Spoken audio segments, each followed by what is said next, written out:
से कृषि bill pass हुआ है और तभी से किसान इस बिल के विरोध में धरने प्रदर्शन में उतर आए हैं और चारों तरफ जो बॉर्डर्स हैं उन पे जमावड़ा दे रखा और 11 बार की वार्ता सरकार से किसानों की फेल हो चुकी है, जिसको लेकर किसान काफ़ी नाराज थे और उन्होंने 26 जनवरी को ट्रैक्टर रैली की परमिशन सरकार से मांगी थी। सरकार ने परमिशन भी दी थी, उनको रूट भी तय किया गया था, लेकिन उसके बावजूद भी किसान ट्रैक्टर रैली को लेके दिल्ली के अन्य जगह पर गदर काटा, जिसके अंदर एक राजनीति बड़ी गर्मा गई थी और जिसके अंदर ये भी कहा जा रहा है कि जो किसान लोग 26 जनवरी को ट्रैक्टर लेके निकले थे हकीकत में वो किसान है ही नहीं और वह जो हुड़दंग का रूप दिया गया उसके अंदर बीजेपी के कार्यकर्ता थे। हर राजनीतिक पार्टी अपने अपने हिसाब से इस 26 जनवरी को जो दिल्ली में गदर कटा है हाँक रही है, लेकिन हकीकत क्या है इस पे ज़्यादा चर्चा के लिए और आपको एक चीज़ और बता दें उससे पहले कि इस किसान आंदोलन के अंदर पोर्न स्टार तक उतर चुकी हैं। ये बड़ी अजीब भारत देश में एक देखने को मिल रहा है कि पोर्न स्टार भी भारत के आंतरिक मामलों के अंदर दखल अंदाजी कर रही हैं। आपको बता दें कि इस पे ज़्यादा चर्चा के लिए हमारे साथ जुड़ चुके हैं धनोज कुमार जी, जो कि वरिष्ठ पत्रकार हैं और साथ ही साथ वह सामाजिक कार्यकर्ता भी हैं, समाज सेवक भी हैं। और इस किसान आंदोलन में दिल्ली के मुख्यमंत्री की क्या भूमिका है और क्या भूमिका होनी चाहिए थी, आइए उनसे जानते हैं कि उनका क्या रुख है इस पूरे प्रकरण पर। तो पहले तो मैं आपसे सवाल करना चाहूँगा कि जो 26 जनवरी को आंदोलन के कारण पूरी दिल्ली में पूरे भारत के अंदर अराजकता का माहौल पैदा किया गया और साथ साथ तिरंगे का अपमान हुआ, मेरे इस सवाल का जवाब दिया, आप किस नज़र से इसको देखते हैं? मैं आपके सवाल का जवाब दूंगा, लेकिन 2 लाइन से मैं शुरुआत करना चाहता हूं। समा हम जलाएंगे अंजुमन के लिए, समा हम जलाएंगे अंजुमन के लिए, शान से लहरता है तिरंगा वतन के लिए, शान से, क्योंकि थोड़ी दूर दूरी पर देख रहे हैं ना, शान से लहरता है तिरंगा वतन के लिए, जन्म लिया है भारत में, यह गर्व की बात है सबके लिए, जन्म लिया है भारत में, यह गर्व की बात है सबके लिए, हम जिएंगे मरेंगे हिंदुस्तान के लिए, हम जिएंगे मरेंगे हिंदुस्तान के लिए। क्या नजरिया आपने जो सवाल किया 26 जनवरी जो है हमारे देश में किस लिए जाना जाता है? रिपब्लिक डे के लिए, राष्ट्रपति जी के नेतृत्व में तिरंगा झंडा फहराया जाता है, क्योंकि हमारा उस दिन गणतंत्र दिवस होता है, क्योंकि हमारे देश का संविधान उसी दिन लागू हुआ था। समझिए, मैं थोड़ा सा आपको लेके चलता हूँ भीमराव अम्बेडकर, आप उनके तरफ नज़र डालिए, उन्होंने क्या सोचकर संविधान बनाया? क्या यही सोच के संविधान बनाया कि कोई आदमी इसको आके कमज़ोर कर दे? या चाहे सरकार हो, चाहे सरकार के प्रति लड़ने वाले जो आंदोलनकारी हो, मैं दोनों की बात कर रहा हूँ। क्या हमारे जो भीमराव अम्बेडकर साहब क्या इसी सोच के बनाए थे? आज मैं कहता हूँ कि ये बहुत ही दुर्भाग्यपूर्ण है कि जो 15 अगस्त को तिरंगा फहराया जाता लाल किले पे, ये तमाम जो शक्लें थी शांति प्रदर्शन करने वाले, जिन्होंने वादा किया था दिल्ली पुलिस से, एग्रीमेंट किया था दिल्ली पुलिस से, इन पर 147 हमला, फसाद, बलवा, यानी कितने दफ़ा लगना चाहिए इनके ऊपर? आप सोचे 420, 120, क्योंकि एग्रीमेंट किया था, लिखित में था ना। सारे नेता जो थे यूनियन के, किसान के तरफ से बोलने वाले नेता, सब ने जाके, और अगर नहीं देता ये आंदोलन का इनको परमिशन, तो फिर यह कहता किसानों से डर गया और ये सरकार तानाशाही है। और दूसरी बात जो हुआ, देखिए, मैं एक पत्रकार होने से पहले इस भारत का नागरिक हूँ और एक ऐसे परिवार का बेटा हूँ जिन्होंने देश के लिए बहुत कुछ खोया, हमारा परिवार। तो मैं आपको यह बता देना चाहता हूँ कि हम मुझे आन अपने पूर्वजों की, मुझे शान अपने पूर्वजों की, और जिस तरह का इसने जो कृत्य किया है, मैं सरकार से आह्वान करता हूँ कि एक एक को चिन्हित करके इनको काल कोठरी में पहुँचा। और मैं आपके चैनल के माध्यम से खंडन करता हूँ कि जो ये हुआ ये नहीं होना चाहिए, क्योंकि तिरंगा सबूत है इस बात का कि वो 15 अगस्त को हमारे देश के चुनी हुई सरकार के मुखिया, प्रधानमंत्री वहाँ फहराते हैं और गणतंत्र दिवस पर यहाँ राजपथ पर फहराते हैं। लेकिन उस दिन जिस तरह से देश को बदनाम करने की जो साजिश की गई, क्योंकि लगा इस दिन हम तांडव करेंगे, तो जो इंटरनेशनल मीडिया है, जो अंतर्राज्यीय मीडिया है, वो इसको दिखाएगा। लेकिन मीडिया भी इस बात को समझती है कि क्या दिखाना क्या नहीं दिखाना है, क्योंकि देश का जो है अंदर का जो मामला होता है, किसी बाहरी मीडिया को भी इतनी ताकत नहीं है कि वो हर बात दिखा, क्योंकि वो समझते हैं सरकार कह रही है कि मैं किसान समर्थित हूँ, किसान के रहनुमा हूँ, फिर भी ये यूनियन के लोग जिस तरह से किया 26 तारीख को, मैं उसकी घोर निंदा करता हूँ, भर्त्सना करता हूँ। साथ ही आपके चैनल के माध्यम से ऐसे लोगों को पकड़ने की बात करता हूँ, क्योंकि जिन लोगों ने इस तरह से किया उनकी जगह जेल होनी चाहिए। मनोज जी, आपको लगता नहीं कि आप भी एक वरिष्ठ पत्रकार हैं और काफी आंदोलन आपने देखे हैं और आपने उन आंदोलनों को पढ़ा भी है बड़े करीब से, क्या लगता नहीं इस आंदोलन के अंदर कहीं ना कहीं असामाजिक तत्व हो गए? क्योंकि आंदोलनकारी कह रहे हैं कि हमारे लोग किसान नहीं थे, कुछ लोग बीजेपी वाले मिल गए थे इसके अंदर। देखिए, ये बात में दम नहीं है। सवाल ये नहीं होता है कि कौन घुस गया कौन नहीं घुसा। आप यह देखिए ना कि उनका मांग क्या था। अरे यूनियन का मांग क्या था? मांग के पीछे है ना घुस गया, कमाल बात करते हैं। इसी बात को तो अंदेशा मीडिया भी जता रही थी पहले से कि आप जिस तरह से जो बोलते थे लाठी डंडा लेके आओ, अगर कोई रोकेगा तो बता देना। अरे जब आप खुद खुलेआम कह रहे हो, एक आंदोलन हुआ था जेपी आंदोलन, तो उनसे बड़ा आंदोलन था ये, जबकि वो आप समझिए 70-75 दशक की बात कर रहा हूँ, और उससे बड़ा आंदोलन था ये। तो सुनिए, उनसे बड़ा आंदोलन तो नहीं था। उन्होंने भी शांति से, और इंदिरा गांधी जैसे महिला को उखाड़ फेंका आंदोलन से। तो आप आंदोलन क्या लाठी डंडा बंदूक गोली से करेंगे?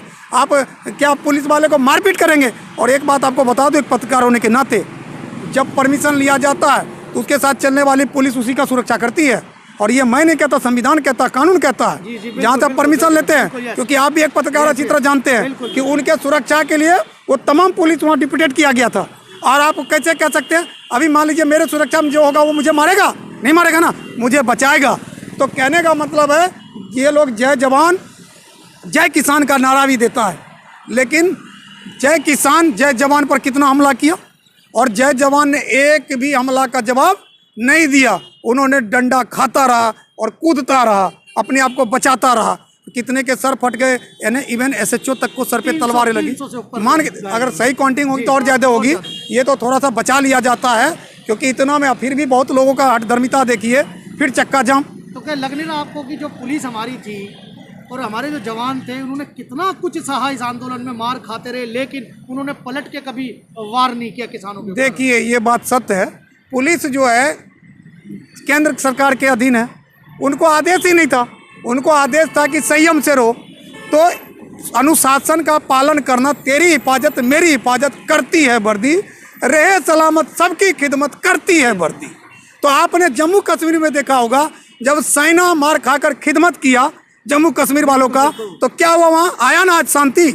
तो आप यहाँ भी देखिए शांति आएगा। ऐसे लोग इस देश में गिने चुने रह गए हैं, और इनका एक ही इलाज है, मैं आपको बता दूं, और वो हमारे देश का कानून, क्योंकि इनकी जगह कानून है।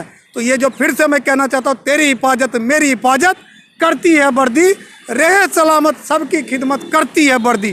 तो वर्दी ने तो आपका खिदमत बहुत प्यार से किया, आपका लाठी भी खाया, गाली भी खाया, धक्का मुक्की भी खाया, किस तरह से ट्रैक्टर चलाए उसके ऊपर, उससे भी हुआ, और किस तरह तलवारें चलाए, और कितने जख्मी हैं। तो ये तो सैल्यूट है हमारे देश के दिल्ली पुलिस के जवानों को, और उसमें तैनात जितने भी जो सेना थे, चाहे जो भी हो, मैं उनको सैल्यूट करता हूं। और सरकार को भी मैं धन्यवाद देता हूं कि इतना होने के बावजूद भी दिल्ली पुलिस कमिश्नर को आदेश नहीं दिया कि गोली चलाओ या तुम कोई बलपूर्वक वो करो। सर, कल चक्का जाम का ऐलान भी कर दिया इन्होंने, और वहीं आम आदमी पार्टी ने बसें वापस ले ली अपनी, जिसमें हमारे सैनिक जाते थे, बटालियन फोर्स जाती थी, वो बसें वापस ले रहे। क्या लगता नहीं इसके पीछे कोई चाल है, कोई गहरी साजिश हो रही है भारत के खिलाफ? चाल के अंदर चाल कैसे नहीं है? केजरीवाल बोलते कुछ करते कुछ और फाड़ देते हैं। वो सब उसको देखिए, कानून को मानने वाले कानून के दस्तावेज को फाड़ेगा। कानून को मानने वाले कानून के दस्तावेज नहीं फाड़ते। वो चुनी हुई जनता के द्वारा चुनी हुई मुख्यमंत्री है, और उनको पता नहीं कि कानून से ही राज चलता है। यूनियन टेरिटरी है, यानी केंद्र शासित राज, वो केंद्र के अधीन है। वो अपने आप को क्या समझ रहा, राजा? और जिस तरह से राजनीति करा है दिल्ली पुलिस को, जिस तरह से उसने दिक्कत में डालने की कोशिश किया, जब बसें नहीं होगी तो पुलिस कैसे जाएगी? क्या उनका व्यवस्था आपने करा? दूसरी बात, अगर आप राजनीति नहीं कर रहे हो, उनका एक नेता सदन में विरोध कर रहा है, अरे आपको तत्कालिक विरोध करना चाहिए कि हमारे जवानों को कैसे मारा। आपको तत्कालिक विरोध करना चाहिए कि पुलिस के ऊपर 26 जनवरी को कैसे इस तरह हुआ। और आप बसें वापस लेने की बात करते हो, तो कहीं ना कहीं केजरीवाल, आपको मैं बता दूं कि ऐसी गंदी राजनीति कर रहा है, उसको भी जनता सबक सिखाएगी। और अपने आप को वह देश का राजा न समझे, वो केंद्र शासित प्रदेश का मुख्यमंत्री है, और मुख्यमंत्री का दायित्व है केंद्र के जितने भी ऑर्डर हैं उनको फॉलो करना, उनका पालन करना। लेकिन आप देखेंगे ये टकराता है, हमारे पुलिसों के ऊपर लाठी चलाने वाले का ये सपोर्ट करता है, उनके साथ जाके आंसू बहाता है। क्या हमारे देश के, मैंने कहा ना पहले कि ये हमारे देश के जवान जो कहा ना, तेरी हिफाजत मेरी हिफाजत करती है वर्दी, रहे सलामत सबकी खिदमत करती है वर्दी। मैं सैल्यूट करता हूँ वर्दी वालों का कि उस दिन संयम से काम लिया, नहीं तो कैजुअलिटी ज़्यादा होता। और ये लोग जिस तरह से राजनीति कर रहा, आपके चैनल के माध्यम से कहता हूँ कि ये अपना राजनीति, गंदी राजनीति बंद करे और जनता के हित में पूरे दिल्ली वाले को पानी दे, पूरे दिल्ली वाले को रोजगार दे। अभी तक तो एक भी रोजगार नहीं खोला, समझ गए। शिक्षा में देखिए, बच्चे को कह दिया कि परीक्षा देना है, क्या बच्चे कालिदास हैं, पढ़ा लिखा नहीं, और बच्चा कैसे पेपर देने चला जाएगा। और बच्चा जब फेल होगा तो आपको पता है बच्चा क्या स्टेप उठाता है और माँ बाप के ऊपर क्या बीतेगा। तो ये केजरीवाल जो है, मैं कहा ना, ये दिल्ली के लिए बहुत बड़ा श्राप है। जैसे बिहार के लिए कोसी श्राप है, तो दिल्ली के लिए ये केजरीवाल श्राप है। और मैं इसकी निंदा करता हूँ कि ये राजनीति बंद करे, बल्कि सरकार को, दिल्ली पुलिस को सपोर्ट करना चाहिए। सर अब ये क्या करें, कल जो चक्का जाम होने जा रहा है, समस्या का समाधान नहीं हो पा रहा, सरकार भी अपनी मांगों को, बिलों को लेकर अड़ी हुई है, किसान भी इसको रद्द कराने के लिए अड़े हुए, लेकिन समाधान कैसा, जिसके कारण बॉर्डरों पे जनता काफ़ी परेशान हो रही है। देखिए ऐसा है, सरकार ने साफ कह दिया है कि रद्द नहीं होगा, वापस नहीं होगा, बिल संशोधन होगा। तो मनसा किसका है? मनसा इसका दिख रहा ना, सरकार बड़ा ये कुछ लोग, मैं कुछ लोग बोलता, मैं किसान नहीं बोलता इनको, किसान यूनियन के लोग जिनके मदद से चल रहा है। आप यह देखिए, टेंट में जाके देखिए, उसके टेंट में आज मैं बोल रहा हूँ बाकी से, मैं क्या कह रहा हूँ। अरे एक तरफ आप कह रहे हो मैं भूखा नंगा हूँ, और एक तरफ आप एसी लगा रहे हो, एक तरफ आप कूलर लगा रहे हो, गर्म हवा छोड़ रहा है, एक तरफ आप मर्सिडीज से उतर रहे हो। अरे भाई कौन से किसान हो आप? मैं किसानों का सम्मान करता हूँ। आप मध्य प्रदेश का देखिए, छत्तीसगढ़ का देखिए, 100% के करीब बिक्री हुआ, 92 लाख मीट्रिक टन धान बिका है। और वहाँ के मुख्यमंत्री बघेल ने कहा है कि हमारे राज्य में MSP पर खरीदारी हुई। तो इनको शर्म नहीं आता? उन राज्यों में इन बिल का फायदा मिल रहा है किसानों को, तो यहाँ क्यों इन्होंने गड़बड़ फैला रखी है? क्या कारण है जो ये मांगों को लेके अड़े हुए हैं? इनका मनसा सिर्फ, क्या आपको बता दूं, मोदी विरोध। इनका मनसा कानून विरोध नहीं है। मैंने कहा ना, चंद्र मुट्ठी भर लोग, जब बुरा फंसता, पुलिस पकड़ने जा रहा था तो बच्चों की तरह रोने लगा, अरे आपका हृदय इतना मजबूत नहीं है, क्यों रोने लगे? अगर तुम में इतना ही दम था, हमारा देश का इतिहास गवाह है कि जेल से भी स्वतंत्रता सेनानियों ने लड़ा, आप में दम था तो आप जाके सरेंडर करते। आपका भाई बंधु ने हमारे पुलिस वाले को मारा, उस पर कार्रवाई होगी और इनका पर्दाफाश हो चुका, इनको जन समर्थन नहीं मिलेगा। देखिए सर, आप पत्रकार हैं और मैं एक सवाल और पूछूंगा आपसे कि क्या लग रहा है आपको इस आंदोलन के अंदर जिस तरह से पोर्न स्टार का ट्वीट आकर और पूरे उसका बखान किया जा रहा है, तो ये हमारा संस्कृति जो भारत की किस ओर जा रही है? देखिए, जिसने ट्वीट किया है उसको पहले भारत के विषय में सोचना समझना चाहिए, जानना चाहिए। हमारा देश, यहाँ का सभ्यता संस्कृति गंगा की तरह पवित्र है। उन्हीं में से एक स्टार आके यहाँ बॉलीवुड का सितारा बन गया, सनी लियोनी। हमारा देश तो उनको भी अपना लेता है, जबकि हमारे देश की यहाँ सभ्यता जो है बहुत पवित्र है। उनको पहले सोचना चाहिए। और दूसरी बात, हमारे देश के आंतरिक मामलों में किसी को दखल देने का हमारा संविधान अधिकार नहीं देता है। तो इसलिए मैं ऐसे लोगों से कहना चाहता हूँ, अपना काम करिए, इधर दखल मत दीजिए। और भारत में भी कुछ लोग इसको लेकर जो राजनीति कर रहा, तो मैं उसको भी कहता हूँ, इन बातों को तूल मत दीजिए, क्योंकि कलाकार बिना पैसे का नहीं बोलता, कलाकार पैसा लेकर ही बोलता है। आपको भी लगता है कि ये खालिस्तान समर्थित आंदोलन है? लग रहा है आपको, क्या किसी एंगल से लग रहा है आपको ये? देखिए, उसमें दिखता है, मैंने कहा ना, वीडियो हमारे पास भी है, मैं भी 2-4 हो तक लगातार बोलता आ रहा हूँ। मैं इस पर आज से नहीं बोला, जब से हो रहा तब से बोलता आ रहा हूँ। और हमारा भी रिकॉर्ड आप चेक करके देखिए, जब निर्भया कांड हुआ था पहला गिरफ्तारी देने वाला मैं हूँ। यहाँ से चंद पार्लियामेंट स्टेशन थाने के पास देखिए, वहाँ भी मैंने 16 तारीख को जाके, जब हुआ था घटना, मुझे पता चला तो मैं कहा नहीं, हमारे देश की बेटी सुरक्षित नहीं है, पहले इसको बंद करो। तो कहने का मतलब है कि मैं आज इसलिए बोल रहा हूँ, इन लोगों का मनसा क्या है। मनसा देखिए, हर बात पे धमकी, चक्का जाम करना, आने जाने वाले को जो 100 रुपये का पेट्रोल लगा के जाता तो आज 1-1 हज़ार का लगा के जा रहा, 4-4 घंटे जाम में फंस जाते। आप भी फंसते, मैं भी फंसता हूँ, लेकिन मैं उस गुस्से में नहीं बोल रहा हूँ। मैं कह रहा हूँ कि आपको सरकार कह रहा, मोदी जी ने भी कहा, प्रधानमंत्री जी ने कहा, एक फ़ोन कॉल दूर हूँ, तो कॉल कीजिए ना, PMO का लीजिए ना नंबर, भाई कॉल कीजिए। सबको पता है कि PMO का नंबर सबके पास है, जब वो ऑलरेडी वो नेता है। उनके जो भी मान लीजिए राकेश टिकैत की बात करते हैं, वो चुनाव भी लड़े, उसको पता है प्रधानमंत्री क्या होता है, लोकसभा अध्यक्ष क्या होता है, लोकसभा सदस्य क्या होता है, हमारे देश का कानून क्या है। सर ये तो आंदोलन खत्म ही नहीं होगा, अक्टूबर तक की डेडलाइन दे दी है। सर ये आखिरी में आपसे ये सवाल है कि ये आंदोलन फिर समाप्त कैसे होगा? ये आंदोलन तो 26 तारीख को ही खत्म हो गई, इसकी आत्मा 26 तारीख को ही मर गई, क्योंकि पूरा देश ने देखा कि इनका मनसा क्या था। अरे मनसा, आप लाल किला जाइए, छोड़ दीजिए आप, ये तो बॉर्डर पे ही तांडव कर रहे थे। आपने देखा ना किस तरह से मतलब ट्रैक्टर चलाना हमारे देश के सिपाहियों पर, लोगों पर, पत्रकारों पर। और पत्रकारों को कहते गोदी मीडिया। अरे गोदी मीडिया, पत्रकार होते भाई, पढ़ लिख कर, आपको पता है पार्ट 1, पार्ट 2, पार्ट 3, उसके बाद मास्टर डिग्री, उसके बाद PhD।